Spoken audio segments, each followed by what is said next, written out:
Hey everybody, it's Katie here, and today I'm going to do a little commentary speed paint with how I color hair. So if you're ready, let's go! So after you have painted the hair the base color of your choice, what you're going to do is create a new layer, clip it to the original hair layer, and pick a darker color than the base color. I usually take a paint bucket and I paint over the parts of the hair that are behind the character that I know for sure are going to be a darker shade. So now I'm going to start painting the separate hair strands. The hair is not a mass, so it's important that you separate some hair strands that are going to be darker than the rest of the hair.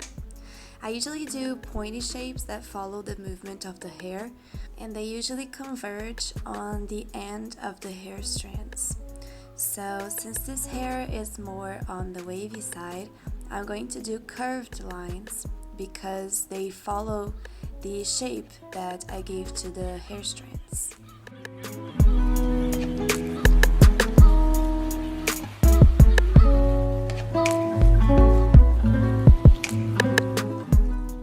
It's also important to know that the hair, some parts of the hair, create shades over other parts of the hair. So it's not only important to shade the hair strands, but also, for example, how her bangs create shades on the rest of her hair, or how the hat creates a shade on the top of her head.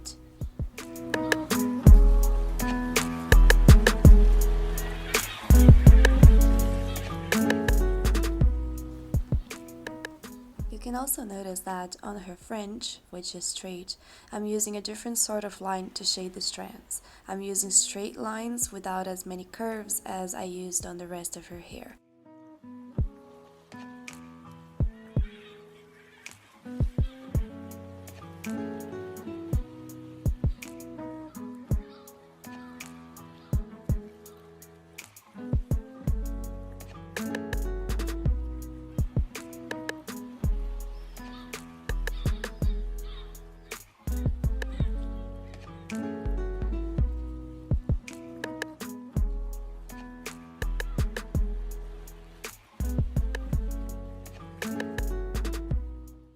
After you finish the base shade, which is the first part of the shading with a slightly darker color than the base color, I usually lock the layer where I was doing the first shading, pick an even darker color, and start shading the shading.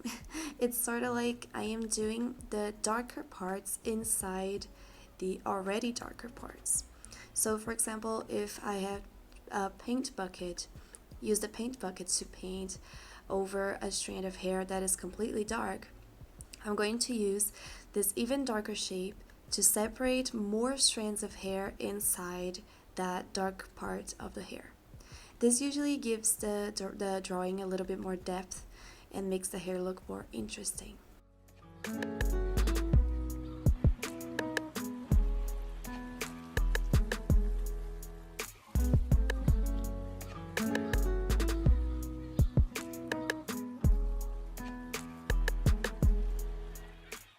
For even more depth, what I do is create a new layer, put it on multiply mode, and pick a color similar to the base color, and use airbrush to shade the parts of the hair that are darker. I usually do that on the root of her hair, which is on the top of her head, and around the hair that is behind her body. Now for highlights, I usually put a new layer on add mode or luminosity mode, depending on which software you're using. And I pick a complementary color, such as purple in this case, and I highlight around the strands of hair that are pointing outwards. And I usually also get a pen and I make this little triangle shapes around the hair that I have just highlighted, just to show a little bit more glow, because I think this makes the hair look very beautiful. Something I also like doing, especially if I'm dealing with dark hair, is to take the skin color and highlight using this color and an airbrush around the hair that is very close to her face. The hair looks super glowy and very natural the transition between her hair and her skin looks very natural.